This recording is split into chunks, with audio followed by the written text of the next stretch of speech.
Hello, everyone. This is Doug Nelson, the Learning Coordinator for Rotary District 6490.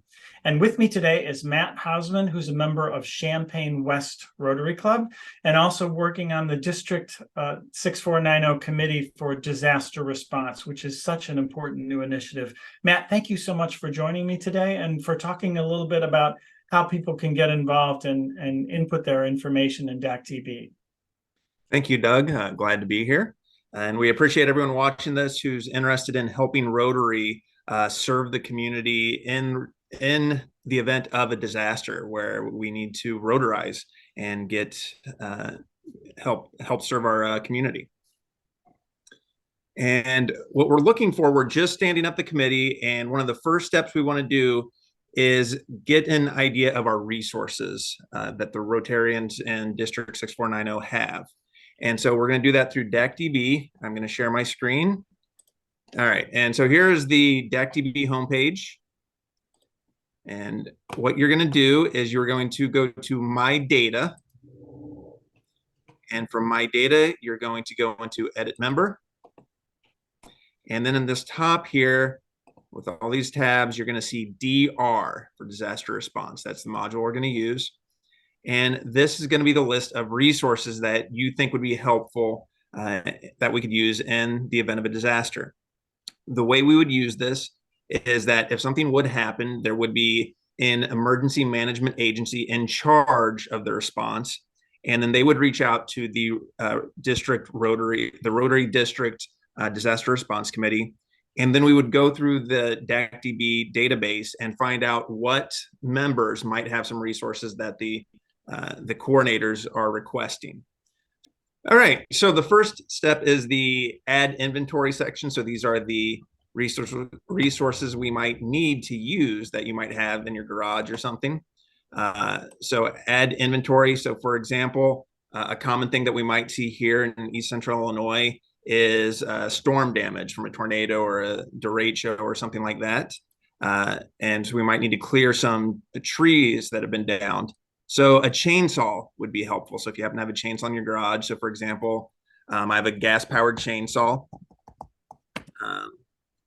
Just to say that really quick, that's something we could use in the event. There's a lot of other information, but we don't need that necessarily. We just need to know if there's chainsaws available. So if that comes up, we can go and do that search for a chainsaw. Other things that might happen also here for some of the lowland areas, if there's flooding, I personally don't have one, but I do know, for example, there is for boats, an outboard boat that maybe we need to go right here. So if you happen to have a boat that we could use to maybe get around in a flooded area, that could be useful as well. So those kinds of items would be very helpful to put onto your list. After that, we have the skills information. So maybe you have some skills that would be very helpful. I am not, but for example, medical needs. I'm not medically trained, but if you happen to be a nurse, if you have any nurse, you can go in there and your specific nursing specialization, that would be helpful. So if we get a call for we want any nurses that could help out. For example, though, for me, one thing is I have worked as a manager in different roles. So under labor, have experience in supervising others. So I'm going to click that one. For value, this is something I just use NA because we don't really have a dollar value for skill. So go ahead and just put NA for now because it is a required field. I recommend everyone goes in there and just kind of goes through it. There are some different ones. Just go through each section and see if something fits for you. Maybe for communications, if you are very good at web page design, you might help out with a specific web for a disaster response that we might be putting up. So try to find any kind of your skills and put those in. And finally, we have the class information. These are certifications and trainings specifically related to disaster response. If you've already done these are great. The two ones we're looking for are the introduction ones. So the intro to FEMA or intro to incident command systems. You can put that. Notes maybe where you did that training at. You can fill that out or when it was done.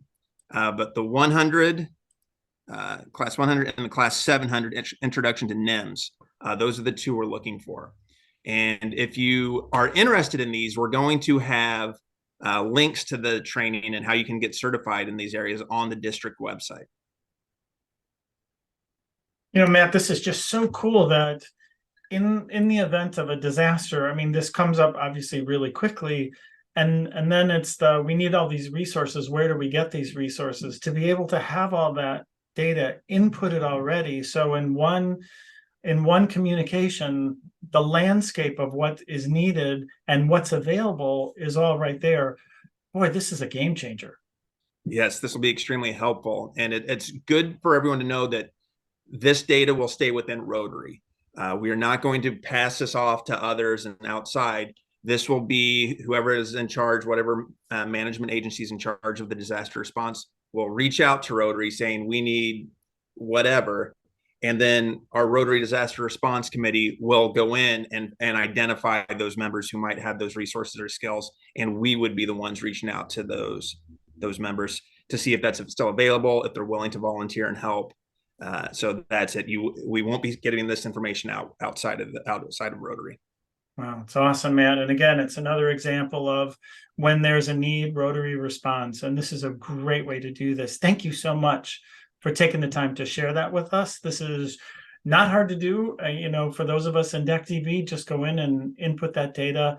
And then my understanding is everybody becomes kind of an honorary member of the Disaster Response Committee, right? Yes, that's how this will be organized so that we can go in. You will be a member of a Rotary club, the Disaster Response Club, an honorary club that we will use to reach out to those members. Thank you, Matt. And thanks to everyone on the committee for this really important initiative. Thank you, Doug. And thank you to everyone out there for signing up and helping us out in the case of a disaster.